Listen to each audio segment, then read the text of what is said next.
ఏం శాస్త్రి గారు మీరు చెప్పండి. మీరిచ్చిన డీటెయిల్స్ని బట్టి జాతకం అంతా చెక్ చేస్తే ఆవిడ గ్రహస్థితి అస్సలు బాలేదు. అష్టంలో శని సంచారం వల్ల చాలా అష్టకష్టాలు అనుభవిస్తారు. పోలీసులే నిర్దోషిని కాపాడాలి, వాళ్లే నిజాయితీగా సాక్ష్యాలు సేకరించాలి. కానీ నా విషయంలో ఆ పోలీసుల్లో కొంతమంది నాకు శత్రువుల్లా తయారయ్యారు. నన్ను ఎన్కౌంటర్ చేయాలని ప్రయత్నించారు.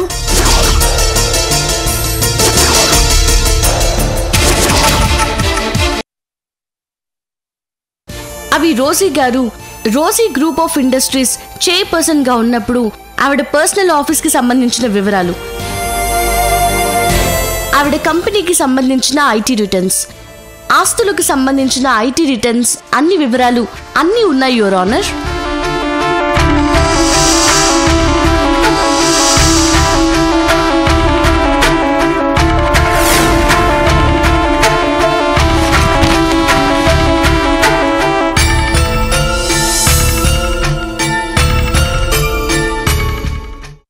వాటిల్లో రోజీ గారికి highest IT payer of the year almost అన్ని సంవత్సరాలు అవార్డు వచ్చింది యువర్ ఆనర్. యువర్ ఆనర్, అంత ఆస్తి అంత బిజినెస్ ఉన్నప్పుడు రోజీ గారు ఐటీ శాఖని మోసం చేస్తున్నట్టుగా ఒక కేసు కానీ ఒక కంప్లైంట్ కానీ రిజిస్టర్ కాలేదు. కానీ తీసుకుందంతా ఎవరికో దానం చేసేసి, అఫ్కోర్స్ ఇది ఇక్కడ అప్రస్తుతం, కానీ అలా ఇచ్చేసిన తర్వాత ఆవిడ మీద ఇలాంటి కేసు ఫైల్ అయింది. ఐటీ రైడ్ జరిగింది, ఆవిడ అరెస్ట్ చేయబడింది. I object your honour. Objection sustained. Thank you your honour. Your honour, ఒక వ్యక్తి తప్పు చేసినప్పుడే కేసు నమోదు చేస్తారు. ఆ వ్యక్తి ఎప్పుడూ కరెక్ట్గానే ఉండాలని రూల్ ఏం లేదు. ఒప్పు చేసినప్పుడు మెచ్చుకున్నారని తప్పు చేసినప్పుడు వదిలేరు కదా యువర్ ఆనర్. తప్పు చేసినప్పుడు పట్టుకోవచ్చు యువర్ ఆనర్, కానీ తప్పు బనాయించి పట్టుకోకూడదు. అది మీరెలా చెప్పగలరు? అది ప్రూవ్ చేయాలని నేను ట్రై చేస్తున్నాను. Objection over ruled. Thank you your honour. మీరు ఈ ఆస్తిని, ఐ మీన్ ఐటీ వాళ్ళకి దొరికిన ఆస్తిని ఎలా సంపాదించారు? అది నాది కాదు, నా మనవడిది. కోర్టుకి సాక్ష్యాలు ముఖ్యం. పేపర్స్ మీద మీ పేరు మీ సంతకం ఎలా వచ్చాయో చెప్పండి.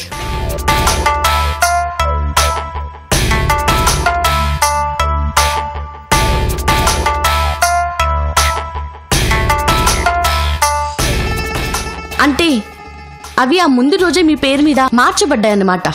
సో పాయింట్ నెంబర్ 1, ఏ పేపర్స్ మీదైనా సంతకం చేసేటప్పుడు అవి పూర్తిగా చదివి ఆ తర్వాతే సైన్ చేయాలి.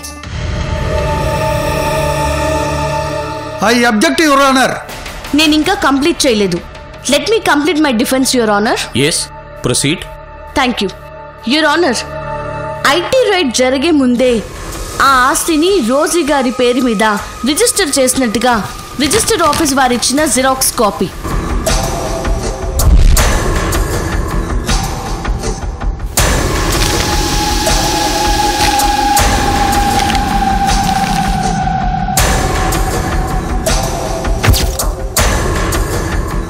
ఒక్క రోజు ముందు పేరు మార్చిన ఆస్తికి ఐటీ కట్టలేదని ఆరోపణలు చేయడం, అరెస్ట్ చేయడం ఇవన్నీ కరెక్ట్ కాదని నా అభిప్రాయం. ఐటీ డిపార్ట్మెంట్ వారికి కావాల్సింది ఆస్తి పన్ను కరెక్ట్గా కట్టారా లేదా అని మాత్రమే కదా your honour. So point number 2, ఆస్తి పన్ను కట్టాకే ఆస్తి పేరు మార్పించుకోవాలి, లేదంటే ఇలా కోర్టులు కేసులని ఇబ్బంది పడాల్సి వస్తుంది. అంతేకాదు యువర్ ఆనర్, తప్పు చేశారు కాబట్టి ఆ పేపర్స్ ని ఇంటి వెనుక గొయ్యి తీసి మరీ పాతిపెట్టారు your honour. No your honour, నేను పాతి పెట్టలేదు. అసలు పెరట్లో గొయ్యి తవ్విన విషయం, దాంట్లో అవి దాచిన విషయం నాకు తెలీదు. పాయింట్ నెంబర్ 3, మన ఇంటిని రోజు పడుకునే ముందు పొద్దున లేచిన తర్వాత చెక్ చేసుకోవాలి. ఎక్కడైనా ఇలాంటి గోతులు అవి ఉండొచ్చు. యువర్ ఆనర్, ఈ కేసుకి సంబంధించిన కొన్ని సాక్ష్యాలు కోర్టుకి సమర్పించాల్సింది కాబట్టి నాకు కొంచెం టైం ఇవ్వాల్సిందిగా కోర్టు వారిని కోరుతున్నాను. Yes, granted.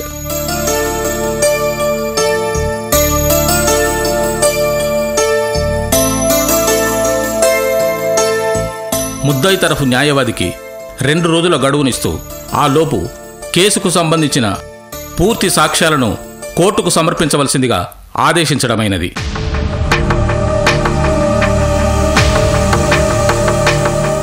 అంతవరకు ఈ కేసుని వాయిదా వేయడమైనది.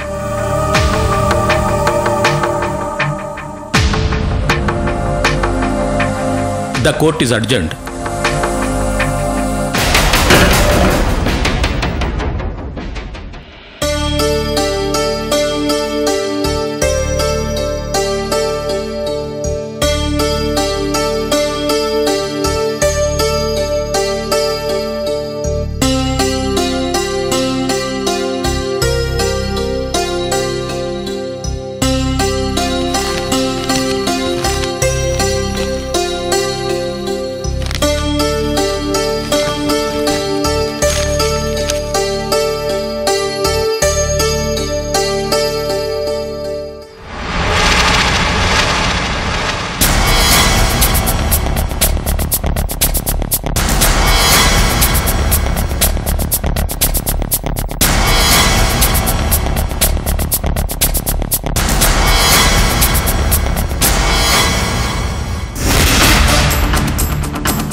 అసలు ఈ అశ్విని ఎవరు మల్లిక?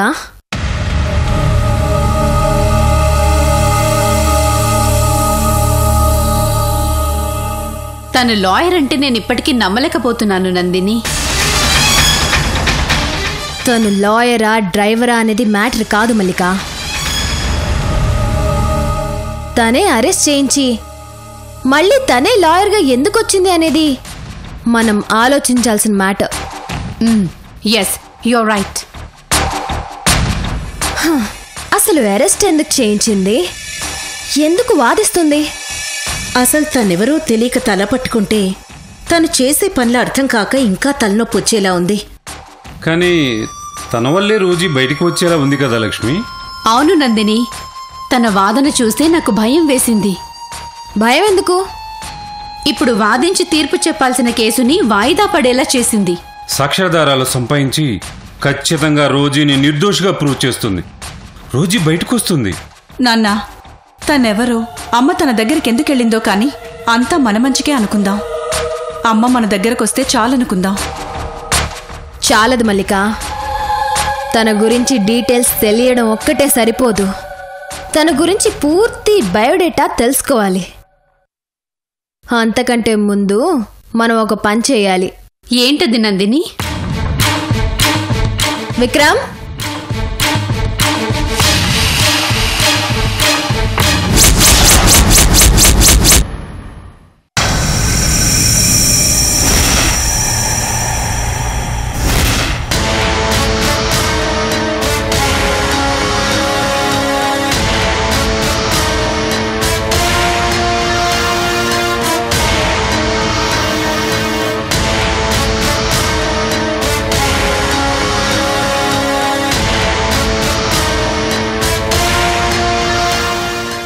దీపక్, ఏంటి అలా ఉన్నావు? నేనెలా ఉన్నాను? మామూలుగానే ఉన్నాను. విక్రమ్ లేడు నందిని, విక్రమ్ బయటకు వెళ్ళినట్టున్నాడు. మల్లిక, విక్రమ్కి ఫోన్ చేసి అర్జెంటుగా రమ్మని చెప్పు. ఓకే నందిని, చేస్తాను గాని ఇప్పుడు విక్రమ్తో పనేంటి? రోజుని బయటికి రాకుండా చేయడానికి, వాళ్ళంతా బాధలోనే బతకడానికి. బాధ?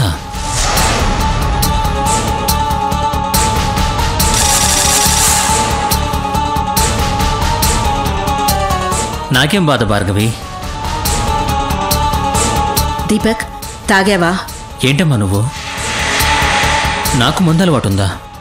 నేను అడుగుతుంది మందు గురించి కాదు, సిగరెట్ గురించి. అంటే అమ్మా... దీపక్, నువ్విప్పుడు సిగరెట్ తాగావు కదూ? దీపక్, ఏంటిది? నువ్వేనా దీపక్? ఎప్పుడో పెళ్ళైన కొత్తలో సిగరెట్ అలవాటు మానేశానన్నావు. మానేశాడు నాన్న. నాకు సిగరెట్ అంటే అస్సలు పడదని నా కోసం అప్పుడే మానేశాడు. కానీ ఎప్పుడైనా ఒకసారి తన మనసుకి చాలా కష్టం కలిగినప్పుడు మాత్రం ఒక్క సిగరెట్ తాగేవాడు. అది కూడా నాతో చెప్పి తాగేవాడు. కానీ ఇప్పుడు నాకు చెప్పకుండా తాగాడు. అది కూడా 4-5. అంటే భార్గవి, అంటే దీపక్, ఇప్పుడు నీకు అన్నిటికంటే పెద్ద కష్టం వచ్చిందా? అదేం లేదమ్మా. ఏంటా కష్టం దీపక్? అదేం లేదమ్మా, ఏం లేదు. దీపక్, ఏంటిది? చెప్పటం వల్ల ఏమైనా ప్రాబ్లమా? అదేం లేదంకల్. పోనీ చెప్పడానికి నీకు ఇష్టం లేదా? ఇష్టం లేకపోతే నీ కష్టాన్ని మేం పోగొట్టలేం అనుకుంటే చెప్పదులే దీపక్. అమ్మా ప్లీజ్.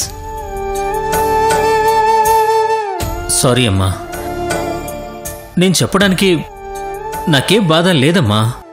ఓకే దీపక్, నువ్వు వెళ్ళి రెస్ట్ తీసుకో.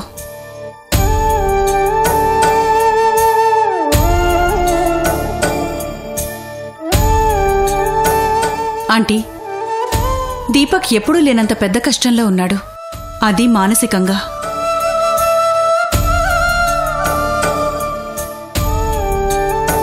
అది మనకు కూడా చెప్పుకోలేకపోతున్నాడంటే అది ఏమై ఉంటుంది భార్గవి? దీపక్ అని ఇలా చూడటం ఇదే ఫస్ట్ టైం. దీపక్కి ఎంత కష్టం వచ్చినా ఇలా ఎప్పుడూ ఉండలేదు లక్ష్మి. తెలుస్తుందాంటీ, కానీ కొంచెం టైం పడుతుంది. దీపకే చెప్తాడు. కానీ అప్పటి వరకు మనం వెయిట్ చేయాలి, తప్పదు.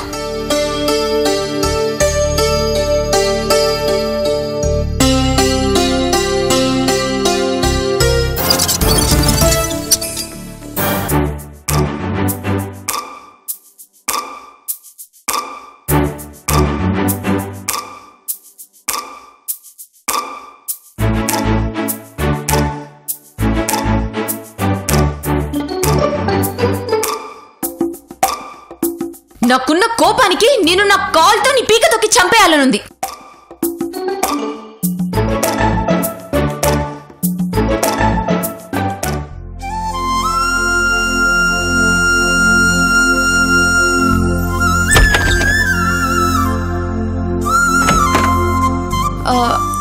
అశ్విని, అశ్విని,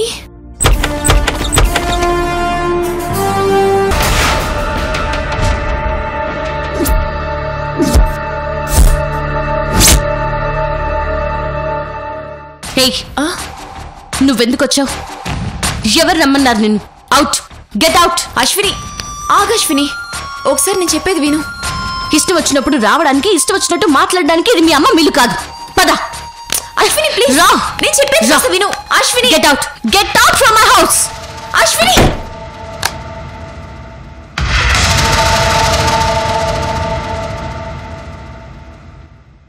అశ్విని ప్లీజ్ ఒక్కసారి డోర్ ఓపెన్ చేయి. నేను నీ మీద ఆవేశపడ్డాను, అనరాని మాట్లాడినాను, నీ గురించి తప్పుగా ఆలోచించాను. అది నా తప్పే. కానీ ఒక్కసారి ఆలోచించు, నా పొజిషన్లో నువ్వుంటే నువ్వు నాలాగే మాట్లాడేదానివి కదా. ఏయ్, ఎక్కువగా మాట్లాడుకో, నన్ను నీతో పోల్చుకో. ఈ అశ్విని అనవసరంగా ఆవేశపడదు, అవసరానికి తగ్గట్టు మాట మార్చదు. ఇది అవసరానికి తగ్గట్టు మారడం కాదు అశ్విని, అపార్థం చేసుకోవడం. ఈ రెండిటికి చాలా తేడా ఉంది. కానీ నేను ఇలా అపార్థం చేసుకోవడంలో నీ తప్పు కూడా ఉంది. నువ్వు లాయర్ అని, అమ్మమ్మ తరపున వాదించబోతున్నావని నాకు తెలియదు కదా. నీకు చెప్పాల్సిన అవసరం నాకు లేదు. నీకు ఆన్సర్ చేయడానికి నేను నీ పని మనిషిని కాదు, నీ రక్తం పంచుకున్న దాన్ని కాదు. ఓకే, ఒప్పుకుంటాను. కానీ నేను ఇప్పుడు వచ్చింది నీతో గొడవ పడ్డానికి కాదు, నీకు భోజనం పెట్టడానికి. ప్లీజ్ అశ్విని, తలుపు తీ. ఏయ్, నిన్ను నాకు భోజనం తీసుకున్నామని ఎవరు చెప్పారు? నేను చెప్పానా? ఏ నిన్న నా దగ్గరకు వచ్చావు, అప్పుడు భోజనం తెచ్చావా? మరి ఇప్పుడెందుకు తెచ్చావు? అంటే అమ్మమ్మ చెప్పింది. అంటే నీకు మంచి చేసే వారికి మాత్రమే మీరు మంచి చేస్తారు, మిగతా వాళ్ళని నాశనం చేస్తారు, అంతేనా? అది కాదు. వద్దు, నాకింకేం చెప్పొద్దు. నువ్వు మళ్ళీ ఇక్కడికి రావద్దు, నాకు భోజనము తేవద్దు. మీరు నాకు ఏం చేసినా చేయకపోయినా నేను అనుకున్నదే చేస్తాను. So please get out. Ashwini, Ashwini please, Ashwini నా మాట విను.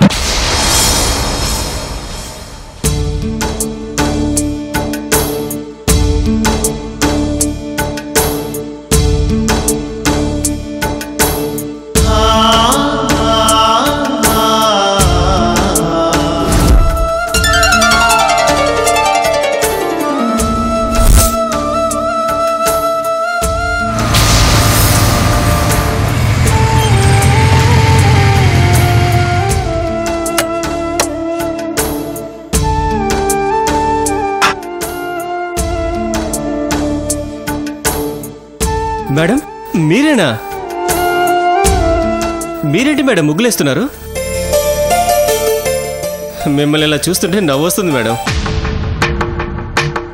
ఏంటి మేడం, నన్ను ఇంతకీ ఎందుకు రమ్మన్నారు? మేడం మేడం మేడం మేడం కొట్టద్దు ప్లీజ్. మేడం మేడం మేడం ఏంటి మేడం ఇది?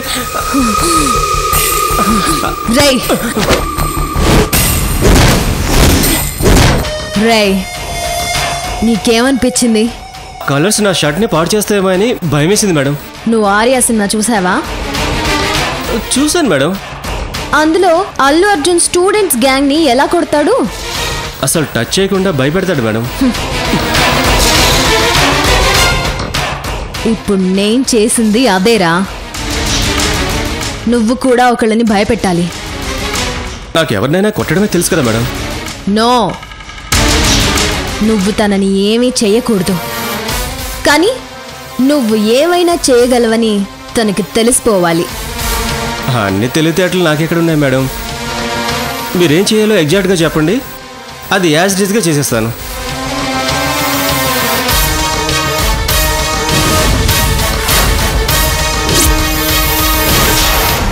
అర్థమైందా? ఓకే మేడం, మీరు చెప్పినట్టుగానే నేనెవరో తెలియకుండానే వాళ్ళని భయపెడతాను. ఎవరిని భయపెట్టాలి మేడం?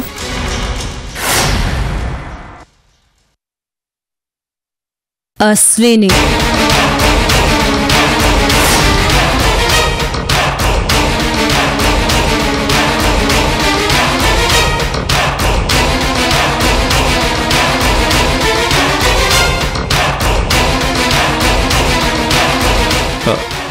ఏంటి పట్టపగలే డోరేసింది?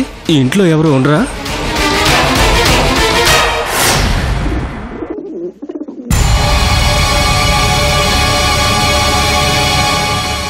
ఓయ్, ఎవరు ఇంట్లో? ఎవరున్నారు? బయటికి రండి. ఓయ్, ఎవరున్నారంటే ఎవరు మాట్లాడరా?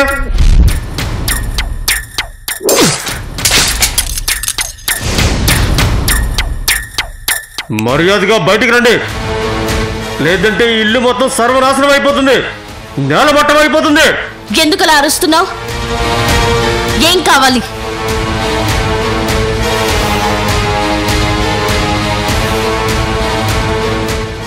ఓయ్, నేనేం చెప్తున్నానో అర్థమవుతుందా? నేను ఇంత సీరియస్గా చెప్తుంటే కొంచెం కూడా భయం లేకుండా కూర్చున్నావంటే? లే లే, నీకు ఇలా కాదు, లేవు. ఏం కావాలి? నేను చెప్పింది చేయాలి.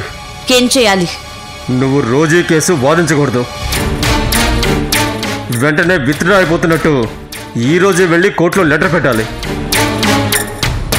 ఈ కేసులో నా క్లయింట్లో నిజాయితీ లేదు, సో కేసు నుంచి తప్పుకుంటున్నానని జడ్జి గారికి లెటర్ ఇచ్చేసి రావాలి.